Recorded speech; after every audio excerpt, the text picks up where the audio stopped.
Airports पर हाल की अव्यवस्था को लेकर विपक्ष का कहना है कि देश की एयरलाइन सेक्टर में बनी मोनोपोली और डिओपोली के कारण हालात बिगड़ते जा रहे हैं। 92% बाजार दो कंपनियों के हाथ में होने से यात्रियों और स्टाफ के बीच टकराव बढ़ रहा है और सरकार तक नई सुरक्षा गाइडलाइंस वापस लेने पर मजबूर हो गई है। वहीं कांग्रेस के मीडिया संचार प्रभारी पवन खेड़ा ने 5 दिसंबर को एक्स पर कहा कि एयरपोर्ट्स की अव्यवस्था मोनोपोली और डिओपोली का नतीजा है। उन्होंने तंज किया कि हवाई चप्पल वालों को जहाज में बैठने की बात हुई थी, पर आज यात्रियों और इंडिगो स्टाफ के बीच जूते चप्पल चल रहे हैं। खेड़ा ने आरोप लगाया कि जब पार्टी, सरकार और व्यापार दो लोग चलाएंगे तो हालात ऐसे ही बिगड़ेंगे। उन्होंने कहा कि एयरलाइन सेक्टर का 92% हिस्सा इंडिगो और टाटा के पास है और इसी दबाव में सरकार ने नई सुरक्षा गाइडलाइन वापस ले ली है। आइए देखते हैं वीडियो। हमारे चैनल को शेयर और सब्सक्राइब कीजिए। शुक्रिया। जय हिंद, जय महाराष्ट्र।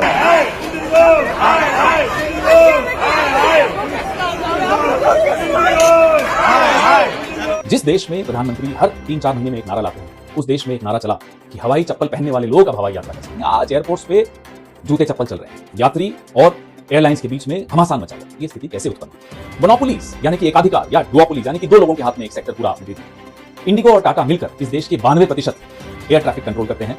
वायुयान उनके पास है, सर्विस वो देते हैं। इसमें से 64% सिर्फ इंडिगो के पास है, 64% सिर्फ एक कंपनी के पास है। राहुल गांधी बार बार मोनोपोलीज और डिओपोलीज के खिलाफ इसीलिए बोलते आए हैं क्योंकि अंत में मोनोपोलीज और डिओपोलीज उपभोक्ता के हितों की रक्षा नहीं करती, वो अपने हितों की रक्षा करती है। वो सरकार को ब्लैकमेल कर सकती है, सरकार की नीतियां वो निर्धारित कर सकती है और यही हर सेक्टर की हाल होता जा रहा है। आप देखिए पावर सेक्टर, आप देखिए टेलीकॉम सेक्टर, आप देखिए रिटेल सेक्टर और एयरलाइंस की तो बात हम कर ही रहे हैं। तमाम सेक्टर्स एक या दो लोगों के हाथ में दिए। ये मानसिकता है। मानसिकता क्या है? मानसिकता है कि पार्टी 2 लोग कंट्रोल करेंगे, सरकार 2 लोग कंट्रोल करेंगे, पूरे देश का व्यापार 2 लोग कंट्रोल करेंगे।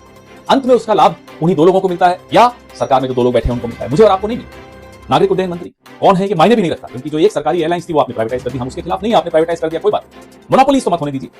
अहमदाबाद में वायु दुर्घटना हुई, मोदी जी हाथ पीछे बांध के घूम रहे थे, फोटोशूट हो रही थी, हम सबने देखा। उसके बाद नागरिक सुरक्षा पे बहुत बड़ी बात हुई, 1 साल होने वाला। डीजीसीए ने एक सर्कुलर निकाला, नई गाइडलाइंस निकाली, लेकिन डिओपोलीज हैं, इंडिगो ने हाथ खड़े कर दिए, हम ये गाइडलाइंस नहीं फॉलो कर सकते। आज एयरपोर्ट्स पे स्थिति ये इसीलिए है। आज कुछ देर पहले सरकार ने घुटने टेक दिए, एक कंपनी के सामने घुटने टेक कर वो गाइडलाइंस विड्रॉ कर दी। ये स्थिति इस देश की बन रही है। मेरे और आपकी सुरक्षा, मेरी और आपके हित किसी को कोई चिंता नहीं। सबको चिंता है कि हमारे 2 सब बचे रहें। इससे अगर बचना है तो सरकार पे हमें दबाव डालना पड़ेगा। राहुल गांधी की बात, मोनोपोलीज और डुओपोलीज के खिलाफ जो वो आवाज उठाते हैं, उस आवाज को मजबूत करना पड़ेगा। जय